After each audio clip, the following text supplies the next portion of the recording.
언제부턴가 인터넷 연애 담론은 등급 매기고 효율을 따지는 지옥이 되었습니다. 여자는 30 넘으면 가치가 떨어진다. 남자는 상위 10% 알파 메일이 아니면 도태된다.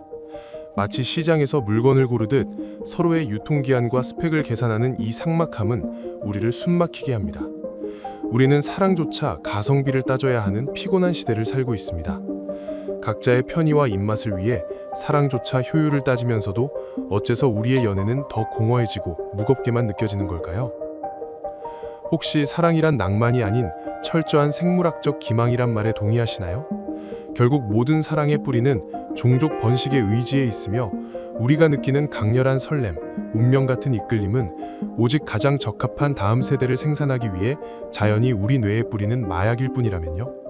사랑이라는 미끼에 낚여 본능의 숙제를 끝내고 나면 남는 건 허무뿐이라는 냉소주의. 오늘날 여러 커뮤니티 속 연애를 스펙과 유전자의 결합으로 보는 시각은 200년 전 19세기 철학자 쇼펜하우어가 남긴 논리에서 한 발짝도 나가지 못했습니다. 그러나 한 가지 이상한 점이 있습니다. 서로에게 값을 매기고 가치를 재단하는 컨텐츠와 댓글만 보아도 결국 초점은 연애, 결혼에 맞춰져 있습니다.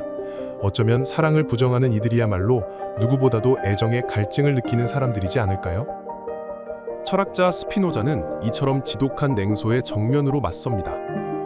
그는 저서 에티카에서 인간의 본질을 코나투스라고 정의합니다. 모든 존재가 자기 자신을 유지하고 더 강력하게 확장시키려는 근원적인 에너지를 말합니다. 쉽게 말해 나라는 엔진을 돌리는 연료라는 거죠. 비유하자면 우리의 일생은 연료가 소진되지 않게 기빨리지 않는 상태를 유지하기 위한 투쟁입니다. 그렇기에 상대를 등급으로 매기는 연애는 오히려 스스로의 코나투스를 갉아먹는 하수의 전략이죠. 그것은 24시간 내내 계속되는 압박 면접과 같습니다. 상대에게 나의 재산과 사회적 위치, 배경을 증명하려 애쓸수록 진짜 나는 그 관계 속에서 지워집니다. 마찬가지로 스피노자는 우리의 정신이 타당하지 못한 관념을 가질 때 정신은 수동적이 된다고 말했죠. 즉, 내 행복의 열쇠를 상대의 반응이나 사회적 가치 같은 외부에 맡겨버리는 순간 우리는 내 삶의 주인이 아닌 외부 환경의 노예가 됩니다. 스피노자는 이를 인간의 예속이라 불렀습니다. 그렇다면 사랑을 부정하는 관계에서 마지막에 남는 것은 무엇일까요? 아름다움이 시들거나 재산이 바닥나거나 다니던 직장을 그만둔다면 이것들의 가치가 소진되는 순간 관계 속 나의 가치는 0이 됩니다. 연애와 결혼은 언제든지 파기할 수 있는 계약으로 전락해버리죠. 쇼펜하우어가 감정에 충실한 결혼은 파멸로 치닫는다고 주장했지만 역설적이게도 효율과 생존에 충실한 관계야말로 나의 존재를 위태롭게 하는 진정한 파멸에 가깝습니다. 사랑에 대한 부정적인 색안경을 벗는 건 오히려 더욱 효율적인 방식일지도 모릅니다. 한번 사랑을 긍정해 보십시오. 굳이 과시와 방어의 말로 채우지 않아도 서로를 날카롭게 재지 않아도 되는 편안한 상태가 되는 겁니다. 억지로 나의 가치를 증명할 필요가 없으니 비로소 에너지가 남기 시작합니다.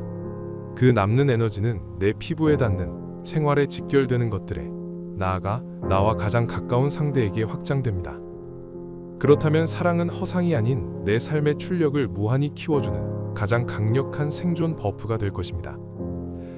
다시 돌아가서 쇼펜하우어는 왜 이토록 사랑을 부정했을까요? 사실 그의 철학 뒤에는 지독한 결핍이 있었습니다. 그는 아버지의 죽음 이후 어머니의 난잡한 사생활, 사치와 허영에 시달려야 했습니다. 결국 둘은 파멸로 치달아 어머니의 임종까지 단 한 번도 만나지 않았죠. 그는 평생 어머니로부터 받은 상처를 통해 왜곡된 여성관과 결혼관을 형성했습니다. 다시는 상처받지 않기 위해 세운 거대한 방어 기제에 가까웠죠. 그런 그에게 있어 사랑이란 가장 가까운 사람의 배신이자 스스로의 연약함을 건드리던 가시였을 겁니다. 자신이 가질 수 없었던 휴식 같은 기쁨을 본능의 사기라고 저주하며 위태로운 자신을 지탱하는 모습. 어쩌면 오늘날 풍경과 닮아 있습니다. 진심을 다했다가 버려지는 게 두려워. 사랑은 비즈니스일 뿐이야 라고 외적인 가치로 무장한 채 미리 선을 긋는 슬픈 생존 방식 말이죠. 만약 그가 스피노자의 코나투스에 집중했다면 어땠을까요?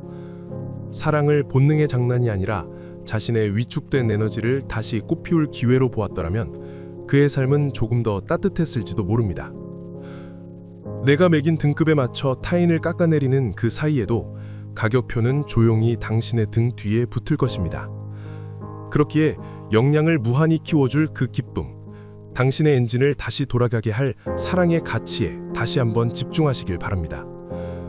쇼펜하우어의 냉소 대신 스피노자의 생동하는 자유가 모두의 삶에 깃들기를 기원하며 지금까지 에고노트였습니다. 시청해주셔서 감사합니다.